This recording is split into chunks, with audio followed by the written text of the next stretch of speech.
What's up guys, Origin here, and what you're about to see is the Star Citizen E3 presentation. So if you missed it, here's your chance to catch the whole thing. Enjoy. Ladies and gentlemen, please welcome to the stage Chris Roberts from Cloud Built Imperium. Did I say that right?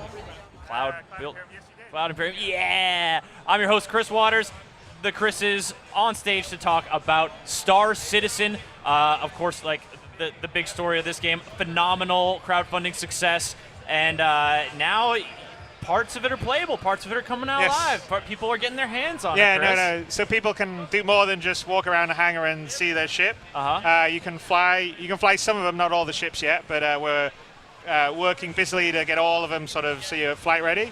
So it's the very first early taste of space combat, but it's actually only in the single-seater ship, so not the big. We got bigger ships that you and your friends can fly, and so that will be Arena Commander V2.0, and we're actually only on V0.8. So the 1.0 Arena Commander is the single-seat ships, everybody being able to play head-to-head, and all the game modes. So right now, we launched before that because we wanted to get in people's hands. People were pretty impatient to play, let me put it that way. Yeah. Right now, you can play against the AI in sort of a swarm mode or a horde mode, or however you want to call it. This week, we're starting our multiplayer testing, but we have to open up because the problem we have with what we're doing is that even though we're in super early stage, like pre-alpha, we've got so many backers. Like it's like a full launch. I mean, I think there was over 250,000 people eligible just to play the alpha dogfighting. Yeah, when you put something out there, it's not just like a small crew of people on forums checking this out. It's hundreds of thousands of people. No, it's hundreds. So then you've got to have a robust launch. You got that many people playing it. So the single player is easier. The multiplayer requires a lot of servers that will spin up. Yep. So we've got a whole sort of dynamic system where the more people come online, the more servers spin up in the cloud. But we're just sort of going easy with that at the beginning. So this week, it's in the hundreds. Next week, it'll be in the thousands. And then eventually, when we're pretty confident the system's stable, then everyone will get to it. And that's sort of when we call it 1.0. So we're still early stages. Still early going, but we're going to take a look at it here. Where are we going to go in this demo? What are we going to check out? So I'm just going to sort of show a little bit of the experience of Arena Commander. We start in the hangar, and then the idea with Arena Commander is, I sort of like to do everything in fiction. I mean, we just did a freelancer commercial this past weekend, but I like to, instead of sort of doing stuff that could be constrained as like talking directly about the game, like sort of an in-fiction. So we like to show off the ships as a commercial that was done 900 years in the future in our universe. And the same again with Arena Commander. The concept really is this is a simulation inside the universe that, like, as a pilot, so in our universe, you go between planets, and there's, obviously you can get attacked by pirates, so there's lots of danger out there.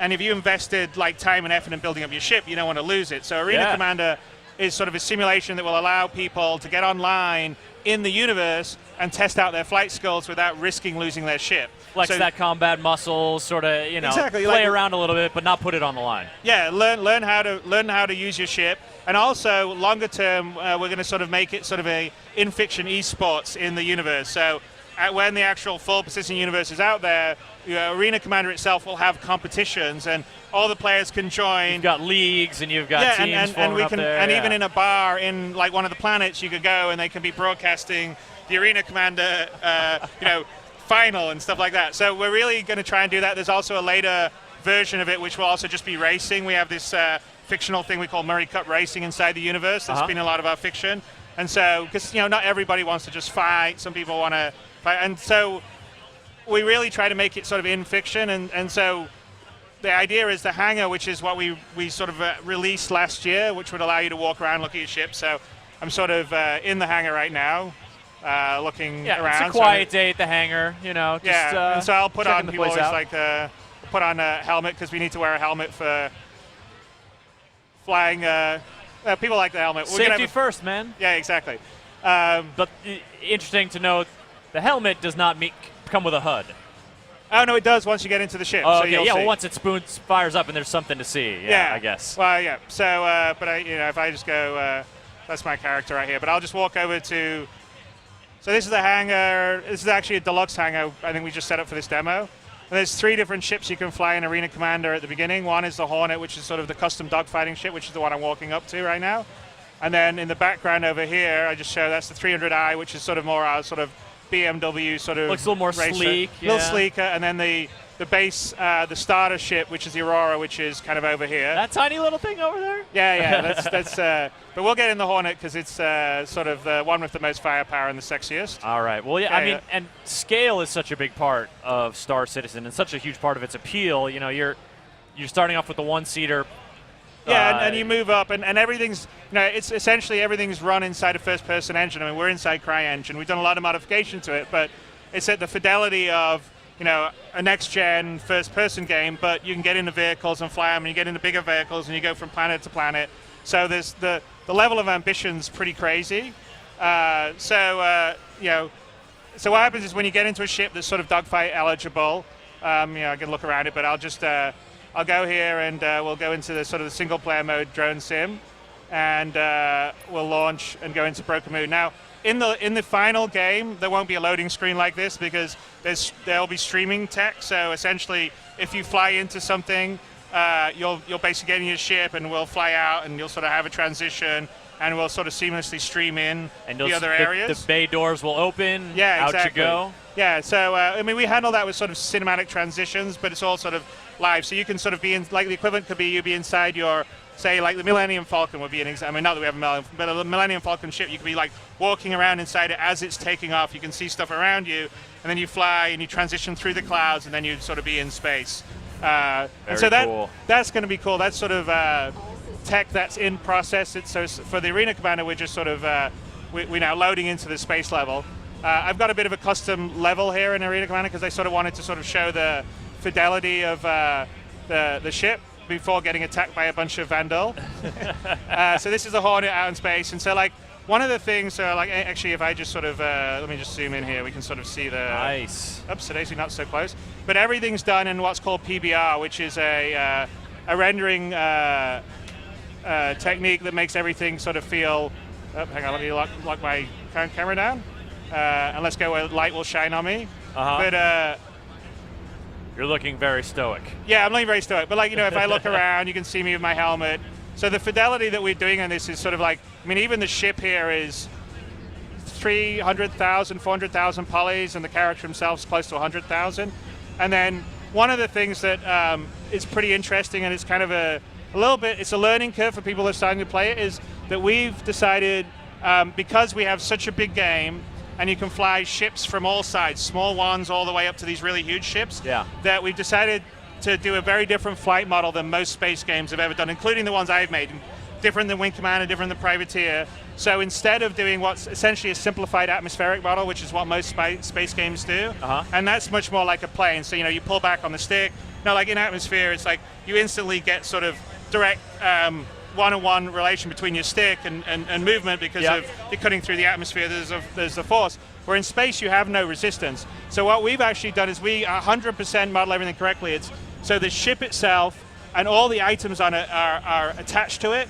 They change the center of mass, and then where all the thrusters are, it's actually applying force in the physics engine at that point at the linear side, at the thrust that's been determined by the intelligent flight system. And so what happens is, as you fly around, it's got a slightly different control. It's got a little more sort of inertia. Like I guess if I go in the, let's see, if I just go to the front, I let go, it sort of moves a little bit because it's got a little bit of that kind of asteroids feel, because really all those thrusters are countering thrust and they don't deploy immediately.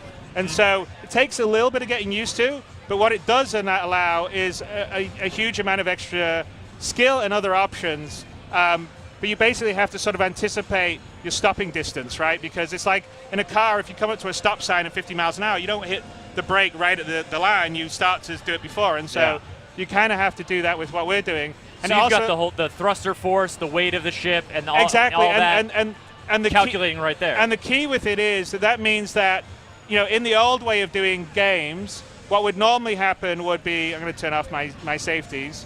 What normally would happen is that you would basically say, okay, this ship rolls at this rate, pitches at this rate, yaws at this rate. It can accelerate so fast and has a top speed. So to make a difference in a feel of a ship, you basically can just change those parameters, which just means bigger ships turn slower or accelerate slower, but they all kind of handle the same. Whereas in this system, because everything uses correct physics in the center of it, like if I'm going around, you can sort of see me sliding around on these things. Let's not hit that. I died. I clipped it. Start again. Much to the delight of the fans who are watching. No. Well, let me respawn here. So, but no, the thing that happens in that particular case is that if you just had a smaller compact ship and a bigger ship with exactly the same engines, they would handle differently. So it's much like cars. You can have a car that has the same horsepower engine, but depending on whether the engine's at the front or the back or how it's set up, it will actually control handle differently. Significantly so differently, it was actually a big design decision because we just sort of felt like we had so many different ships, and we also wanted a lot of different things you can customize, like what your loadout is and what thrusters or engines you put on it. So we needed to have a system that would simulate that and it would feel sort of holistic. So that's kind of the big thing. It's still early stages because the IFCS system itself, we're still tweaking because essentially it's so complicated that you have to have basically a fly-by-whack and computer to sort of take your input and essentially, if I, on the outside, change it to what the thrusters are doing to maneuver for the pilot's actions. Sure. So, there's a little bit of finessing that and also making it work well for the mouse and the joystick. But that's the whole point of doing the sort of the early tests and the Arena Commander and getting out there to the backers is to really get everyone's feedback, and then also a little bit to sort of educate people on a different way of doing it, because we're doing it very different. So I'm going to bring in some enemy right now so they can attack me. But it does definitely enable you to do different kinds of things. So if I pull out here, I can decouple, and now I'm actually going backwards, like in physics, and I can go back into the control method and it'll take the thing. So let me just find the enemies. Here we go. It seems like the upshot of the whole sort of system is to make make that inertia so important and make that ship identity and that ship build 100%, so 100%. important. So it's a lot more. I like to say that this is going to be a lot more. It'll feel a little more like Asteroids than it will like even a Wing Commander in the past. But I think we can do some stuff that's that really makes that kind of fun. So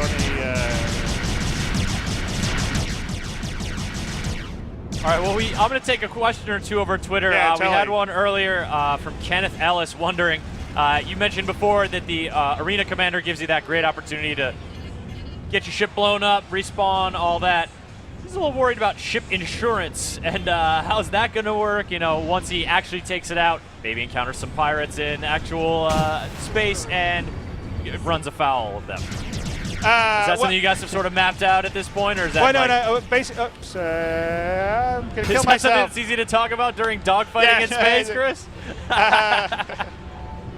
But no. So essentially, all ships come with insurance. So we had this thing for the early backers that we had lifetime insurance, which essentially meant that you'd never have to re-up your insurance. But every basic ship in the game comes with a certain amount of insurance, like 2 months or 3 months of insurance, and then in the game credits, when your insurance policy's up, you just got to spend a bit more credit. So essentially, as long as you're running around doing missions, making money in the game, you'll make money. You'll come out. To keep you'll be able to afford the deductible, and get out. It's 100% like the real world, right? And we have other things. I mean, as they're coming for you, Chris.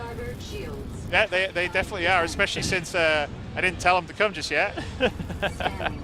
Surprise! So to clarify, are these actual pilots coming after you, or is this AI? No, this is AI. Yeah. So I guess you did summon them with the press of a key. So. Yeah. No, I brought him in. No, because the multiplayer mode is I think I said getting rolled out this week. So we have it multiplayer. We've been playing it internally multiplayer, but I was wondering if you had some guys back at the studio taking some shots at you. There you go. Here. So in terms of that maneuverability, what kind of pilot sensation do you want to cultivate with that? I mean, obviously you want the pilot to feel in control of their vehicle, but you also want them to feel like I'll let myself get shot. And people they are out in space, and they do have these forces to contend with, and their engineering that creates this ship and creates this thrust and this inertia is a certain way.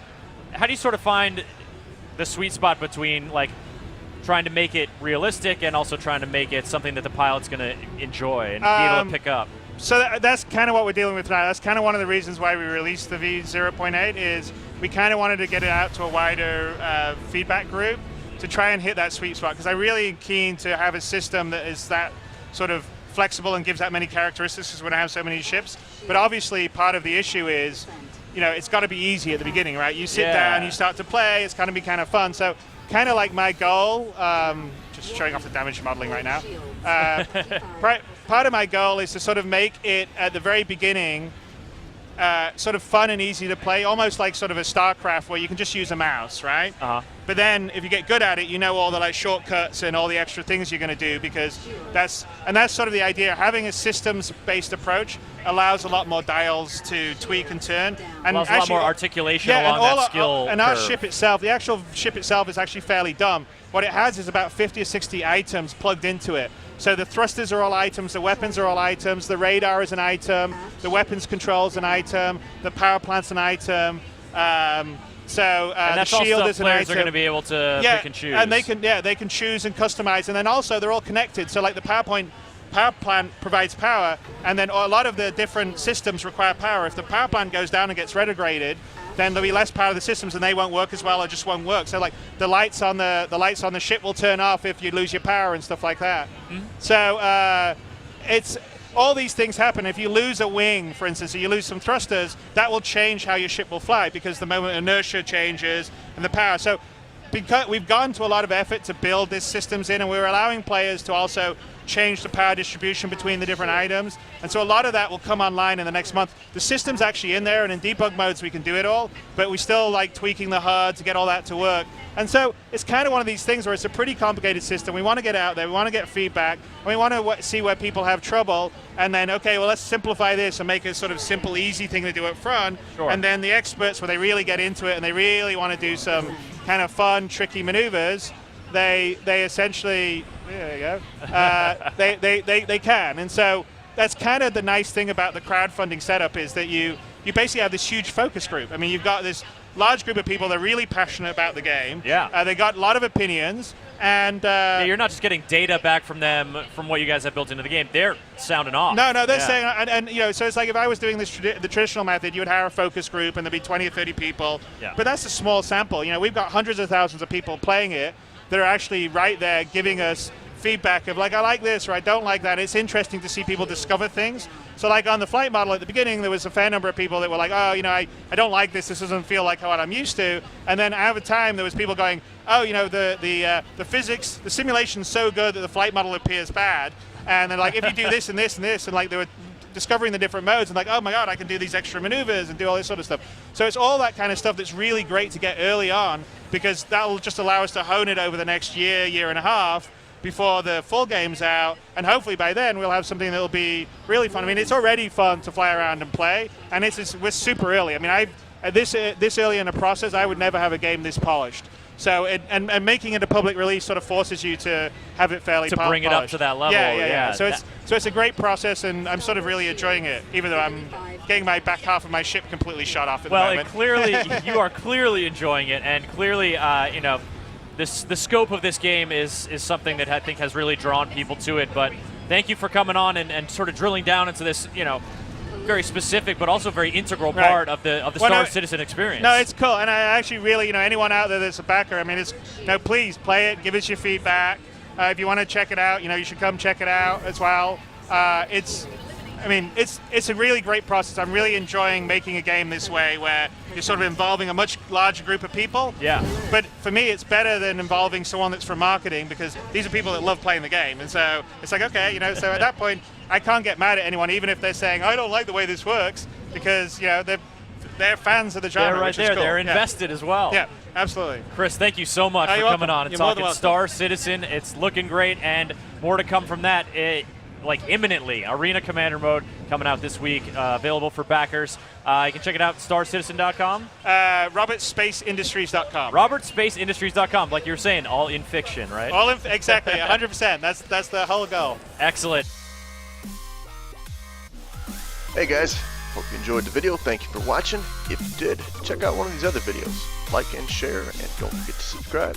I'll catch you guys in the next one.